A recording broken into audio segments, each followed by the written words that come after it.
ঢাকা মহানগরীর মিরপুরের টুলারবাগ এলাকায় প্রতিনিয়ত বসছে অস্থায়ী বাজার, যা দখল করে আছে রাস্তার বেশি অর্ধেক জায়গা, যার কারণে ভোগান্তিতে পড়ছে সাধারণ যাতায়াতকারীরা। ভোর থেকে দুপুর পর্যন্ত চলে এই অবৈধ বাজার।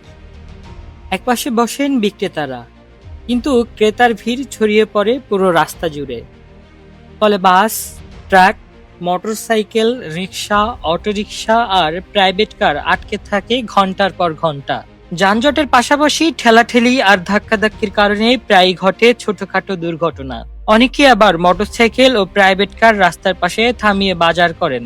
এতে পরিস্থিতি হয় আরো জটিল।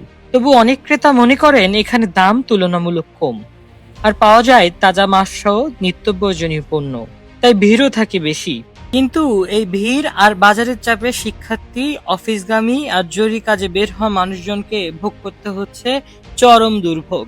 যাতায়াতকারীদের দাবি, অস্থায়ী এই বাজারটি যেন বিকল্প কোনো খোলা জায়গায় স্থানান্তর করা হয়, যাতে চলাচল নির্বিঘ্ন হয় এবং দুর্ঘটনার ঝুঁকি কমে। এই যে পুরো রাস্তা জ্যাম হয়ে যায় এখানে এই বাজারের কারণে।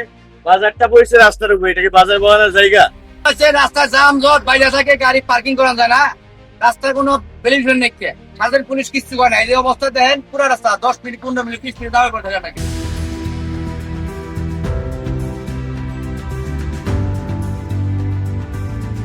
এখানে বসে যারা গরিব মানুষ আছে, যাকে কোনো দোকানপাট নাই, তারা তো দুটো ডাল ভাত খাইতে হইব, এই কারণে রাস্তায় বসে। এখানে মানুষ আসে ভাবে এখানে তাজা মাছ পাওয়া যায়, সকালবেলা আসে দাম কম, এটা ভাবে মানুষ আসে। সাধারণ মানুষের সমস্যা না, একটা অ্যাম্বুলেন্স একটা থাকে, আইতে পারে না, যেমন একটা থাকে।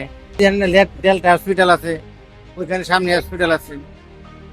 আধা রাস্তা দখল করে নিচ্ছে এই ফুটপাত। পাশে রয়েছে সরকারি বাংলা কলেজ, এখানে আরো অনেক প্রতিষ্ঠান রয়েছে, শিক্ষা প্রতিষ্ঠান। তার মধ্যে এই যে টেকনিক্যাল থেকে মিরপুর 1-এর মধ্যে হাইওয়ে রোডের মধ্যে রাস্তার 3 ভাগের 2 ভাগ অংশ জুড়ে যে বাজারটা, এটা আসলে যে সিটি কর্পোরেশন নজরে আসে কিনা এটা আমার মাথার মধ্যে আসে না। এখানে এতটাই ভোগান্তি, প্রতিদিন সকালে এই দিক দিয়ে আমরা ক্যাম্পাসে যাই, এতটাই যে ভোগান্তি সেটা বলার মতো। রাস্তা বন্ধ করে দিতেছে, গাড়ি ঘোড়া চলতে সমস্যা হইতে আছে। এবং এই যে লোকাল বাসগুলো এনে ব্রেক করে 2-3 জন লোক করে পুরো রাস্তা জাম হয়ে যায়। এভাবে বললে চলে কেমনি? নিয়ন্ত্রণ থাকার দরকার আছে। মন খারাই যায়, পয়সা কে গেল, ট্রাক্টার টুটে গেল, গাড়ি লাগো বদনাম হয়ে গেল। হ্যাঁ, রাস্তাটা অর্ধেক বন্ধ করে দিল বাজার আলাদা। এইভাবে বাজার মেলে রাস্তায় নির্ধারণ একটা জায়গা লাগে বাজার পাওয়ার জন্য। এইভাবে দেন তো, আপনারাই দেন, আপনার 3 ভাগের 2 ভাগ আটকে গেছে এই রাস্তাটা। কিন্তু প্রতিদিন একই ভোগান্তি। তাই প্রশ্ন একটাই, রাজধানীবাসী কি আদৌ স্বস্তির যাতায়াতের স্বপ্ন দেখতে পারবে?